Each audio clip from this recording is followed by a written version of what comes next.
അത് നമ്മൾ ക്രിസ്ത്യാനിയൊക്കെ ട്രൂപ്പ് കൊടുക്കും, അത് കേട്ട് നമ്മൾ ഹിന്ദുക്കൾക്ക് രൂപ കൊടുക്കും. ഇനി നമുക്ക് മുസ്ലിംസിന് കൂടി രൂപ കൊടുക്കാം. അപ്പൊ ത്രികോളമൊക്കെയില്ലേ?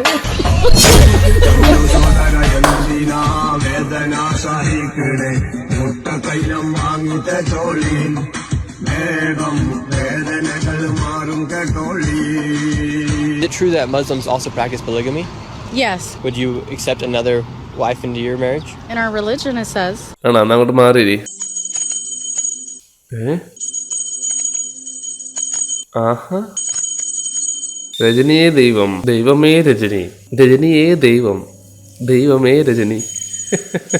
ഇമാജിൻ ദിസ്, നിങ്ങൾ ഒരു $50 ഇൻവെസ്റ്റ് ചെയ്യുന്നു, അത് $700, $800, $900 ആവുന്നു, and even more. Sounds unreal. ഇതെങ്ങനെ പോസിബിൾ ആവുന്നു ഞാൻ നിങ്ങൾക്ക് കാണിച്ചു തരാം. അതിന് ഞാൻ ഉപയോഗിക്കുന്ന ആപ്ലിക്കേഷൻ ആണ് പോക്കറ്റ് ബ്രോക്കർ. ഇത് നിങ്ങൾക്ക് ഫ്രീ ട്രേഡിംഗ് സീക്വൻസ് ഒക്കെ തരും. And now the time to trade. If you invested $50 in Ethereum, you could have achieved $900. At the same time നിങ്ങൾ ടെസ്ല ആണ് ഇൻവെസ്റ്റ് ചെയ്യുന്നല്ലോ, $750 above. NVIDIA ആയിരുന്നു $50, $500. അപ്പോൾ നിങ്ങൾ ജസ്റ്റ് ഇമാജിൻ ചെയ്ത് നിങ്ങൾ $50 $500 $1000 ഇൻവെസ്റ്റ് ചെയ്യുന്നെങ്കിലോ നിങ്ങളുടെ ലൈഫ് തന്നെ ചേഞ്ച് ആയിരുന്നു. പ്രൊഫഷണൽ ട്രേഡേഴ്സിൽ ഇതുപോലെ ട്രേഡിംഗ് സീക്വൻസ് യൂസ് ചെയ്തിട്ടാണ് ട്രേഡ് ചെയ്യുന്നത്. മാർക്കറ്റ് എല്ലാം ഹോട്ട് ആയിട്ടിരിക്കുന്ന സമയത്ത് എങ്ങനെയാണ് നമുക്ക് അതിനകത്ത് കയറാൻ പറ്റുക? അപ്പോൾ എപ്പോഴാണ് ഇതിനകത്ത് എൻ്റർ ചെയ്യാമെന്ന് നിങ്ങൾ പഠിച്ചു കഴിഞ്ഞാൽ ഇറ്റ്സ് വെരി ഈസി. ഇതുപോലുള്ള അനാലിറ്റിക്സും സിഗ്നൽസും ടൂൾസ് ഒക്കെ എല്ലാം അവർക്ക് ഫ്രീ ആണ്. ഡീപ് നോളജും ഇയേഴ്സ് ഓഫ് എക്സ്പീരിയൻസ് ഉണ്ടായിട്ട് എനിക്ക് ഇതുവരെ സാധിച്ചില്ല. But pocket broker is a game changer. Professional traders നിന്ന് പോക്കറ്റ് ബ്രോക്കർ നിങ്ങൾക്ക് സിഗ്നൽസ് തരും. ജസ്റ്റ് വൺ ക്ലിക്കിൽ നിങ്ങൾക്ക് അത് കോപ്പി ചെയ്യാം. Now you have the access for insider level information, direction, time, conference level എല്ലാം ഈ ആപ്ലിക്കേഷൻ നിങ്ങൾക്ക് തരും. You just have to follow the signals. Every signal is transparent and you can see who send it, there chat, there success rate. ഇതൊരു chat ഒന്നുമല്ല, പക്ഷേ pocket broker ഇതിൽ ചെറിയ commission എടുക്കുന്നതാണ്. 10 years ആയിട്ട് ഒരു മാർക്കറ്റ് ലീഡേഴ്സ് ആണ് അവർ, fully legal and trusted in India. ഇതിൽ പൈസ ഇൻവെസ്റ്റ് ചെയ്ത് കളിക്കുന്നതൊക്കെ നിങ്ങളുടെ മാത്രം ചോയ്സ് ആണ്. I didn't believe how easy it was. I only invested what I was ready to use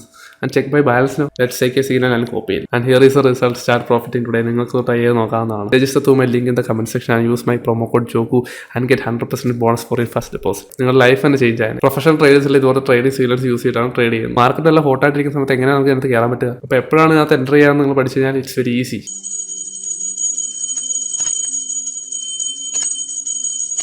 ഇത് കണ്ടിരിക്കുന്ന മറ്റേ ടീംസ് ഉണ്ടല്ലോ, തരാവേ വാ.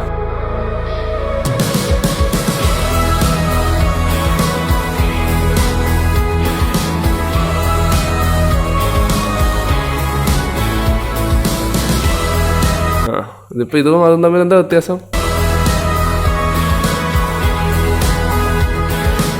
ഇതും അതും തമ്മിൽ എന്താ വ്യത്യാസം? ഈ ദൃശ്യങ്ങളാണ് നമ്മളെ ഓളരി പള്ളിയിലേക്ക് എത്തിച്ചത്. ആ ദൃശ്യങ്ങളുടെ പിന്നിലെ കഥയാണ് ഓളരി പള്ളിയിലെ ഫാദർ ബിജോയും കൈക്കാരന്മാരും പറയുന്നത്. ഇപ്പൊ കുറെ എണ്ണങ്ങൾ വന്നിട്ടും പറയും ഇതൊരു വിശുദ്ധൻ മാത്രമാണ്, ഇദ്ദേഹത്തെ നമ്മൾ ദൈവമായിട്ടൊന്നും കാണത്തില്ല.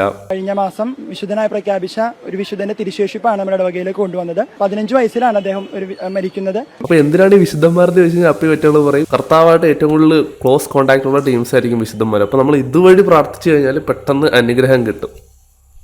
10ാം ക്ലാസ്സിൽ പഠിക്കുന്ന 15 വയസ്സുള്ള ഒരു കുട്ടിയെ സംബന്ധിച്ച് അദ്ദേഹം ഒരുപാട് പേരെ ക്രിസ്തുവിലേക്ക് അടുപ്പിക്കാനായിട്ട് അദ്ദേഹം ജീവിച്ചിരുന്ന കാലഘട്ടത്തിൽ സാധിച്ചു എന്നുള്ളതാണ്. അതായത് ദൈവത്തിന്റെ പ്രാർത്ഥന കേൾക്കാനായിട്ട് ഒരു വിശുദ്ധന്റെ ആവശ്യം നിങ്ങൾക്കുണ്ടോ? അതെന്താ കർത്താവിന് അത്ര പോലും ചെവി കേൾക്കാൻ പറ്റത്തില്ലേ?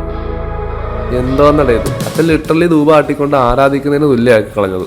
കുട്ടികൾക്കൊക്കെ ഒരു ഹരമാകാൻ വേണ്ടിയിട്ടാണ്, ആളുകൾക്കെല്ലാം വണങ്ങാൻ ഒരു അവസരം കൊടുക്കണം എന്നൊക്കെ ഞങ്ങൾ ചിന്തിച്ചത്. കമന്റ് ബോക്സിൽ ഇതിനെ ആയിരിക്കാൻ പറ്റുന്ന കുറെ വാണങ്ങളുണ്ട്, തലമണ്ട അടിച്ച് പൊട്ടിക്കണ അതിന്റെ ഒക്കെ.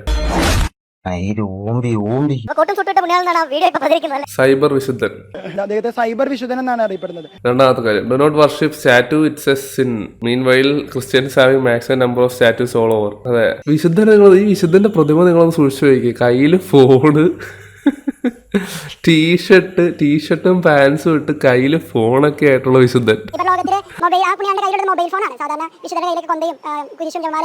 അന്ന് ഇവിടെ ഈ സ്മാർട്ട് ഫോണൊക്കെയാണ് ഞാൻ ആലോചിക്കുന്നത്. 2006 അദ്ദേഹം മരിക്കുന്നത്. എന്തൊക്കെ കാണിച്ചു കൊടുത്തു? ബൈബിൾ തുറന്ന് വായിച്ചിരുന്നെങ്കിൽ ഇത്രയും വിവരക്കേട് കാണിക്കില്ലായിരുന്നു. ചേഞ്ച് വേണം, അത്ര ചേഞ്ച്.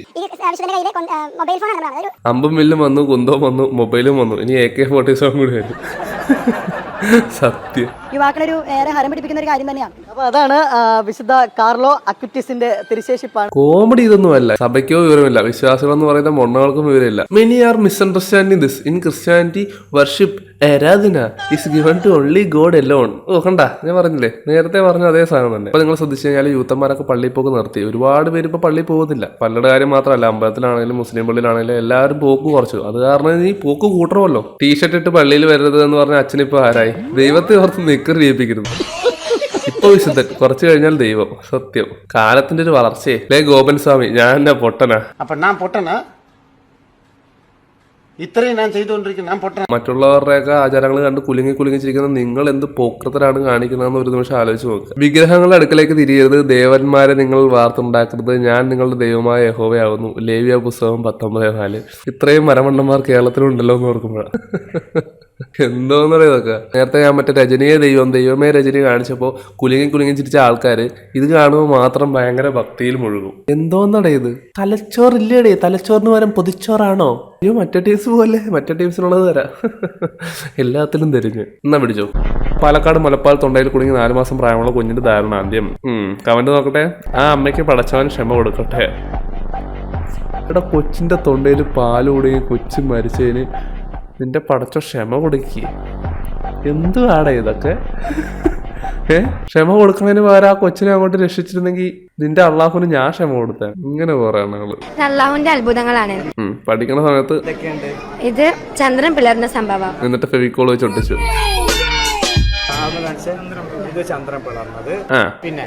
പിന്നെ അത് നൂഹ് നബി അലൈഹി ഇസ്ലാമിന്റെ കപ്പലാണ്.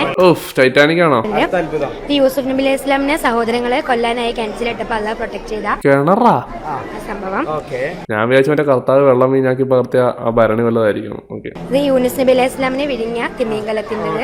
എന്തോന്നടേ? എന്നിട്ട് എന്ത് നേടിയടേ ഇതൊക്കെ പഠിച്ചിട്ട്? യൂനുസ് നബി അലൈഹി ഇസ്ലാമിനെ വിരിഞ്ഞ തിമിംഗലത്തിൻ്റെത്. ഇനി അടുത്ത ടീംസിന് കൊടുക്കാം.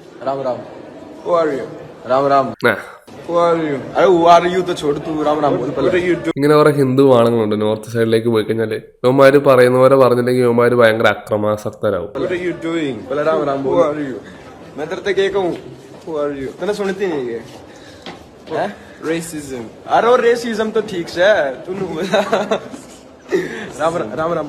എനിക്ക് ഈ സെയിം അനുഭവം ഉണ്ടായിരുന്നുണ്ട് രാജസ്ഥാനിൽ വെച്ചിട്ട്. പുതിയ അമ്പലം പോണ സമയത്ത് ഞാനിത് പറഞ്ഞിട്ടുണ്ടെന്ന് തോന്നുന്നു. ഞാനും എൻ്റെ ഒരു കൂട്ടുകാരനോട് ബൈക്ക് ഓടിച്ച് രാത്രി വരുമായിരുന്നു. അപ്പോൾ കുറെ പേര് ഇങ്ങനെ റോഡിന് വട്ടം നിന്നിട്ട് ലഡുവും മറ്റേ മലരും മയിലൊക്കെ വിതരണം ചെയ്യുന്നുണ്ടായിരുന്നു. അപ്പോൾ ഒരുത്തൻ അവിടെ ഇരുന്ന് മലര് വെറുതെ ഇങ്ങനെ വാരി കൊടുക്കുകയാണ് വരുന്നവർക്കും പോകുന്നവർക്കൊക്കെ. പക്ഷെ മറ്റവനാണെങ്കിൽ ബോലോ ജയ് ശ്രീറാം എന്ന് നിർബന്ധിച്ച് പറയിപ്പിക്കണം. അത് പറഞ്ഞാൽ മാത്രമേ കൊടുക്കത്തുള്ളൂ. ഞാൻ പറഞ്ഞില്ല, ഞാനും പറഞ്ഞില്ല, എൻ്റെ പുറകെ ഇരുന്നവനും പറഞ്ഞില്ല. അത് കാരണം ഞങ്ങൾക്ക് ലഡു കിട്ടിയില്ല. അപ്പോൾ എനിക്ക് ഇച്ചിരി വിഷമമായി. പിന്നെ പോട്ടേന്ന് ഞാൻ വെച്ചു. അങ്ങനെ നിർബന്ധിച്ചുള്ള ലഡുവൊന്നും എനിക്കും വേണ്ടാന്ന് തോന്നി. നോർമലി നമ്മൾ അവിടെ കൂടെ നടക്കുമ്പോൾ അവിടെ ആൾക്കാർ നമസ്കാരം എന്ന് പറയുന്നതിന് പകരം ഇതുപോലുള്ള വാക്കുകളൊക്കെയാണ് യൂസ് ചെയ്യുന്നത്. അതിലെനിക്കൊരു പ്രശ്നം തോന്നിയിട്ടില്ല. കാരണം അവിടെ അങ്ങനെയാണ്, അവർ നോർമലായിട്ട് പറയുന്ന സാധനങ്ങളാണ്. റാമും ജയ് ശ്രീറാമും അതൊക്കെ ഓക്കെ. പക്ഷേ നിർബന്ധിച്ച് പറയിപ്പിക്കുക എന്ന് പറഞ്ഞാൽ അത് ഇച്ചിരി പാടാ. നമ്മൾ അവസാനത്തെ വീഡിയോയിൽ അവിടെ സ്റ്റോപ്പ് ചെയ്തേ.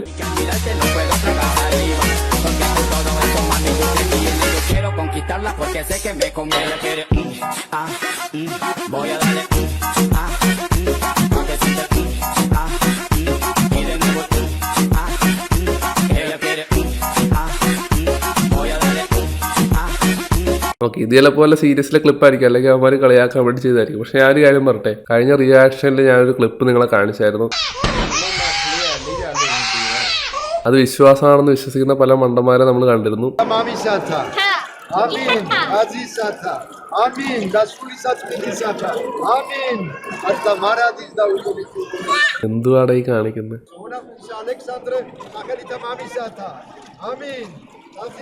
ഒരു കുഞ്ഞിനെ മാമോദിസ മൂക്കുന്നതാണ്. ഈ മാമോദിസ അല്ലെങ്കിൽ ജ്ഞാനസ്നാനം എന്ന് പറയുന്ന സാധനത്തിന്റെ ശരിക്കുള്ള മീനിങ് നിങ്ങൾ എടുത്തു നോക്കണോ? ജ്ഞാനസ്നാനം എന്ന് പറഞ്ഞാൽ ജ്ഞാനം വന്നിട്ട് സ്നാനം ചെയ്യുക എന്നുള്ളൊരു മീനിങ് ആണ്. അതായത് ഒരു 18-19 വയസ്സ് കഴിയുമ്പോൾ ബോധം വന്നിട്ട് ചെയ്യേണ്ട സാധനമാണ് മാമോദിസ. അതാണ് ജനിച്ച ഉടനെ കൊണ്ടുപോയി വെള്ളത്തിൽ മുക്കി എങ്ങനെ ഇരിക്കണം.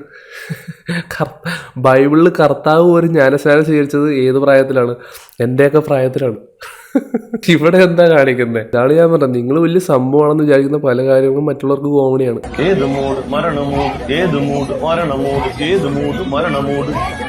ഒരു ഭാഗത്ത് മുസ്ലിം പെൺകുട്ടികളുടെ ആഘോഷത്തിന്റെയും മർമാദത്തിന്റെയും അവസാനിക്കാത്ത മൂടുത്സവം, മറ്റൊരു ഭാഗത്ത് നിന്നെ തന്തയ്ക്ക് വിളിക്കുന്ന കുറെ എണ്ണങ്ങള്. എന്താണ് താങ്കളുടെ പ്രശ്നം? ഓണം ആഘോഷിക്കാൻ പാടില്ലേ? താങ്കൾ യൂട്യൂബിൽ വന്നിട്ട് വേറെ ഗുണം പറയുന്നു, ഇവിടെ വന്നിട്ട് വേറെ ഗുണം പറയുന്നു. എവിടെയെങ്കിലും ഒന്ന് ഉറച്ചു നിൽക്ക്. ഇത് ഞങ്ങൾ ഇംഗ്ലീഷിൽ അസുഖം പറയും, ഡബിൾ ഡാഡി സിൻഡ്രോം. ഇമാതിരി ചാഞ്ചാട്ടം കാണിക്കരുത് കേട്ടോ ഉസ്താദ്. ഉസ്താദിനുള്ളത് വരുന്ന സീരീസിലൊക്കെ തരാം കേട്ടോ. ഈ മതവും കൊണ്ട് എന്ത് ആളുകൾ നേടണമെന്ന് എനിക്കറിയാൻ പാടില്ല.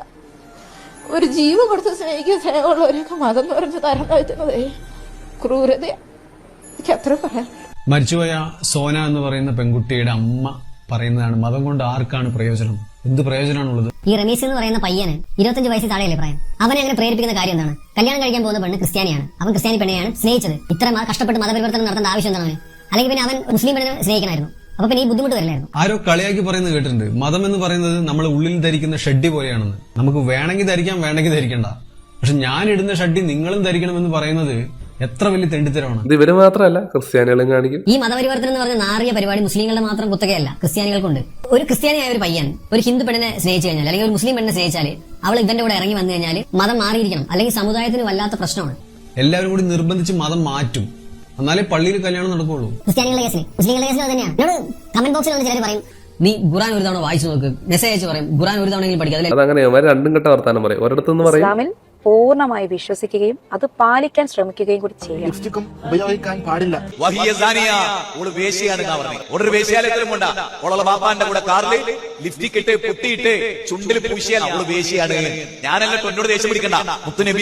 എന്നിട്ട് ഇവന്മാര് തന്നെ മറ്റടുത്തൊന്നും പറയും, അതായത് അവിശ്വാസിയായി. ഇതിനുള്ള പൂർണ്ണ സ്വാതന്ത്ര്യം ഖുർആൻ തന്നെ തരുന്നുണ്ട്. ചിലർ പറയും ബൈബിളിൽ ഇരുന്ന് വായിക്കാം, ബൈബിളിൽ എല്ലാ കാര്യങ്ങളും എഴുതി വെച്ചിട്ടുണ്ട്. ഇങ്ങനെയുള്ള കാര്യങ്ങളെല്ലാം എഴുതി വെച്ചിട്ടുള്ളത്. ശരിക്കും പറഞ്ഞാൽ ആളുകളെ മതം 18 വയസ്സിന് ശേഷം മാത്രം പഠിപ്പിക്കണം. മതം ഒരു ചോയ്സ് ആയിരിക്കണം, അടിച്ചേൽപ്പിക്കലായിരിക്കരുത്. എന്നോട് പറയും വന്നിച്ചില്ലെങ്കിലും നിന്ദിക്കരുത് എന്ന്. ഇപ്പൊ ആരാണ് നിന്ദിച്ചത്? മറ്റുള്ള മതങ്ങളെ ബഹുമാനിക്കുന്നവരാണ് ഞങ്ങളെന്ന് പ്രഘോഷിക്കുന്നവരാണ് ഇവന്മാരൊക്കെ. മതസൗഹാർദ്ദം പറഞ്ഞ് പുളകിതരാകുന്നവരാണ്. പിന്നെ എന്തുകൊണ്ടാണ് ആ പാവം പിടിച്ച പെൺകുട്ടി ഇവന്മാരും മതം മാറാൻ നിർബന്ധിപ്പിച്ചത്? ആ കുട്ടിയുടെ വിശ്വാസം എന്താണോ അത് പൂർണ്ണമായിട്ട് വിശ്വസിക്കാൻ അവൾക്ക് അവകാശമുണ്ട്. നിങ്ങളുടെ വിശ്വാസത്തെ മറ്റൊരാൾ ചൊറിഞ്ഞു കഴിഞ്ഞാൽ നിങ്ങൾ വെറുതെ ഇരിക്കുമോ? നിങ്ങളോട് മതം മാറാൻ ഒരാൾ നിങ്ങളെ പ്രേരിപ്പിച്ചു കഴിഞ്ഞാൽ നിങ്ങൾ വെറുതെ ഇരിക്കുമോ? മതം നമ്മുടെ സമൂഹത്തിന് നൽകിക്കൊണ്ടിരിക്കുന്ന സംഭാവനകളാണ് ഈ കാണുന്നതെല്ലാം. ഖുറാൻ ഒരു തവണ വായിക്കും, ഖുറാനിൽ എല്ലാ കാര്യങ്ങളും എഴുതി വെച്ചിട്ടുണ്ട്. നമുക്ക് ഖുറാൻ വായിക്കുന്ന ഒരു മഹാനെ കാണാം. ആണിന് പെണ്ണിനെ നോക്കാതിരിക്കുക എന്നുള്ളത് മതവിധിയാണ്. ശരിക്ക് സ്ത്രീകളോട് മൂടിക്കെട്ടാൻ പറയുന്നതിന് മുമ്പ് ഖുറാൻ പറയുന്നത് പുരുഷന്മാരോട് ദൃഷ്ടി താത്താൻ. അതായത് പെൺകുട്ടികൾ ഫുള്ള് മറച്ചു കിടക്കുന്നതിന് മുമ്പ് ആൺകുട്ടികളുടെ ദൃഷ്ടി താത്താൻ. ഈ ഇപ്പം എന്റെ ചുണ്ണിയാണല്ലോ ഞാൻ കാണുന്നത്. അപ്പൊ എനിക്ക് മനസ്സിലാകാത്തത്, അവർ സ്ത്രീകൾ എങ്ങനെ നടന്നാലും അവരെ തൊട്ട് അവരുടെ ദൃഷ്ടി തിരിക്കട്ടെ. മാത്രമല്ല വയഫത് ഫുർജോ, എന്നിട്ട് അവരുടെ ഇസ്ലാമിൽ സ്ത്രീക്ക് ഒരു സ്വാതന്ത്ര്യമില്ല, സ്ത്രീകളുടെ കബറിടമാണ് ഇസ്ലാം എന്നൊക്കെ പറയുന്ന ആളുകളുണ്ട്. പക്ഷേ ഭയങ്കരം തന്നെടോ, ഭയങ്കരം. ഇതേ കൽപ്പന സ്ത്രീകളും പറയുന്നു, വകുല്ലിൽ മുഅ്മിനാത്തി. ഇവിടുത്തെ കോമഡി ഒന്നുമല്ല, ഈ പറയുന്നവൻ ആ പെണ്ണിന്റെ മുഖത്ത് നോക്കിയിട്ട് ഉത്തരം പറയുന്നത്. എടാ നീ ആദ്യം ദൃഷ്ടി താത്ത്, എന്നിട്ട് നീ ഉത്തരം പറ. യാഥാർത്ഥ്യം എന്താ സംഭവിച്ചത്? സ്ത്രീകൾക്ക് ഡ്രൈവിംഗ് നിരോധിച്ചത് ചില കാരണത്താലാണ്. അത് ഇതിനകത്ത് എക്സെപ്ഷൻസ് ഒക്കെ ഉണ്ടോ? ഇങ്ങനെ പറയുമ്പോ ഇങ്ങനെ നോക്കാം, ഇന്ന കാര്യം ചെയ്യുമ്പോൾ നോക്കുന്നതിന് കുഴപ്പമില്ല. ദിവമാര് തന്നെ ഉണ്ടാക്കുന്ന റൂളാ. രണ്ടാമത്തെ വിധി എന്ന് പറഞ്ഞാല് പ്രായപൂർത്തിയായ പെൺകുട്ടികൾക്ക്, അതായത് മെൻസസ് ഒക്കെ സ്റ്റാർട്ട് ചെയ്ത, ആർത്തവം സ്റ്റാർട്ട് ചെയ്ത പെൺകുട്ടികൾക്ക് കറാഹത്താണ്. കറാഹത്ത് എന്ന് പറഞ്ഞാൽ എന്താണെന്ന് അറിയാലോ? ചെയ്താൽ ശിക്ഷയില്ലാത്തതും ഉപേക്ഷിച്ചാൽ കൂലിയുള്ളതുമാണ്. അപ്പൊ കറാഹത്ത് ഉപേക്ഷിച്ചാൽ കൂലി. ഖുർആൻ പറയുന്ന പോലെ നിങ്ങൾ പെൺകുട്ടികളെ കാണുമ്പോൾ ദൃഷ്ടി താത്തുക എന്ന് പറയുന്നത് ആരൊക്കെ ഫോളോ ചെയ്യുന്നുണ്ട് ഇവിടെ? ഒരുത്തനും ഫോളോ ചെയ്യണല്ലോ.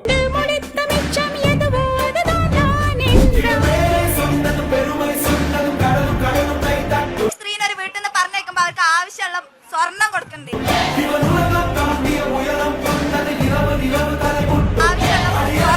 വേറെ കുറെ രാജ്യത്ത് കുറെ പേര് ഫോളോ ചെയ്യുന്നുണ്ടെന്നല്ലാണ്ട് വേറെ ആരും ഫോളോ ചെയ്യുന്നില്ല. ഇവർ ചെയ്യുന്നതാണ് കറക്റ്റ്. അല്ലെങ്കിൽ തന്നെ നിങ്ങൾ ആലോചിക്കുക, ഒരാളുടെ മുഖത്ത് നോക്കാണ്ട് സംസാരിക്കുന്നത്, ദൃഷ്ടി താത്തവൻ നോക്കുന്നേ കോട്ടെ.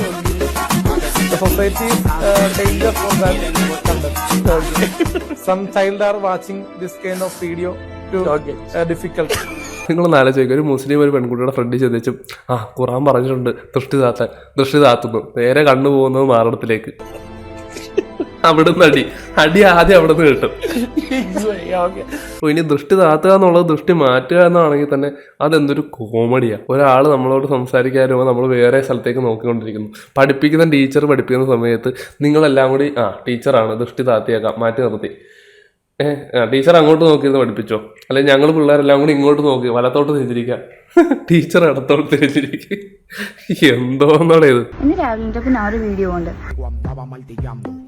നാളെ പഠിച്ച റബ്ബിന്റെ കോടതിയില് ആരാ പ്രതിക്കൂട്ടുകാരാ? മാന്യമായ മനുഷ്യന് ഉദ്ദേശിച്ച ട്രോൾ എന്താണെന്ന് വെച്ചാൽ ഞാൻ തട്ടനിട്ട് ഡാൻസ് കളിച്ചു. ഞാനും എന്റെ അനിയത്തി തട്ടനിട്ട് ഡാൻസ് കളിച്ചു. അയ്യോ കാലോ കാണിച്ചാണ് ഡാൻസ് കളിക്കുന്നത്. ചിലപ്പോൾ എനിക്ക് ഇത്രയും കേൾക്കാണ്ട് വരില്ല, കാരണം ഞാൻ മുസ്ലിം. ഞാൻ തട്ടനിട്ട് ഞാൻ ഡാൻസ് കളിച്ചു. ഈ മാന്യമായ മനുഷ്യനോട് എനിക്ക് ചോദിക്കാനുള്ളത്,